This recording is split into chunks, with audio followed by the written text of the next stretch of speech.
ایک دن ایک شخص اپنے گھر پہنچا تو اس کی بیوی نے نہایت ہی عجز و انکساری کے ساتھ کہا کہ ہمارے غسل خانے کے پاس ایک درخت ہے، اس درخت کو آپ کٹوا دیں۔ میری یہ غیرت گوارا نہیں کرتی کہ جب میں غسل کر رہی ہوتی ہوں تو پرندوں کی نظر مجھ پر پڑتی ہے۔ وہ بیوی کی اس بات سے بہت زیادہ متاثر ہوا اور اٹھ کر درخت کو فوراً کٹوا دیا۔ وقت گزرتا رہا، دن گزرتے رہے۔ ایک دن وہ معمول کے مطابق اچانک اپنے گھر میں داخل ہوا۔ کیا دیکھتا ہے کہ اس کی بیوی کسی غیر مرد کے ساتھ قابل اعتراض حالت میں مشغول تھی۔ اسے یہ دیکھ کر بہت دکھ پہنچا اور وہ وہیں سے دیکھتے ہی واپس چلا گیا۔ وہ اپنا گھر بار چھوڑ کر دوسرے شہر میں چلا گیا اور اپنے رشتہ داروں کے پاس رہنے لگا۔ وہاں جا کر اس نے اپنا کاروبار شروع کر لیا۔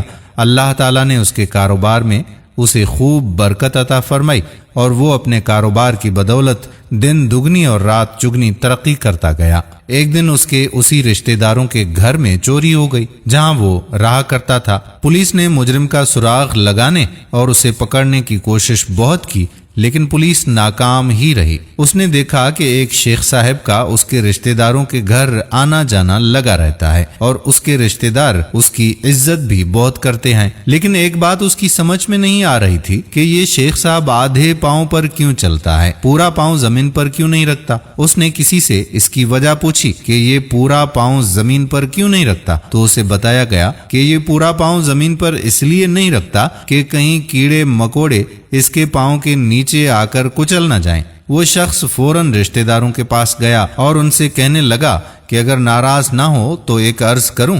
رشتہ داروں نے کہا کہ ہاں بھائی بولیے، کیا کہنا چاہتے ہیں؟ اس نے کہا کہ آپ کی چوری اسی شیخ نے کی ہے۔ سارے رشتہ دار حیران ہو گئے۔ اس کے رشتہ داروں نے کہا اگر ایسا نہ ہوا تو ہم تمہیں سزا سنا دیں گے۔ اس نے کہا کہ بالکل سنائیے گا، لیکن پہلے آپ تحقیق تو کروا لیں۔ جب تحقیق کی گئی تو چوری شدہ مال اسی شخص سے برآمد ہوا۔ رشتہ دار بہت زیادہ حیران ہو گئے اور انہوں نے کہا کہ ہم نے تو کبھی ایسا سوچا بھی نہیں تھا کہ یہ شیخ صاحب بھی ہمارے گھر سے چوری کر سکتا ہے، لیکن یہ تو بتاؤ کہ تمہیں کیسے معلوم ہوا کہ اس نے ہماری چوری کی ہے؟ اس شخص نے کہا کہ میرے گھر میں ایک درخت ہوا کرتا تھا جس نے مجھے یہ نصیحت کی تھی کہ جو لوگ بھی ضرورت سے زیادہ نیک نظر آنے کی کوشش کرتے ہیں وہ عموماً نیک نہیں ہوا کرتے، کہیں نہ کہیں ان کے اندر کوئی چور چھپا ہوا ہوتا ہے۔ دوستو، حقیقت یہ ہے کہ کچھ لوگ فیس بک کی حدود تک ہی با اخلاق نظر آتے ہیں،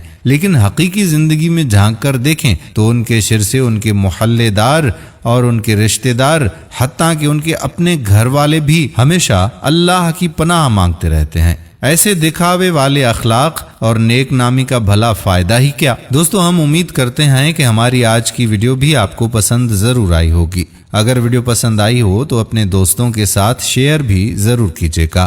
اگر آپ نے ابھی تک ہمارا فیس بک پیج واجد علی تارڑ کو فالو نہیں کیا تو پیج کو فالو بھی ضرور کر دیں تاکہ ایسی ہی دلچسپ ویڈیوز آپ کو بر وقت دیکھنے کو ملیں۔ آنے والی ویڈیو تک آپ کا اپنا میزبان قادر بخش کلہوڑو آپ سے اجازت چاہتا ہے۔ اپنی دعاؤں میں یاد رکھیے گا۔ اللہ حافظ۔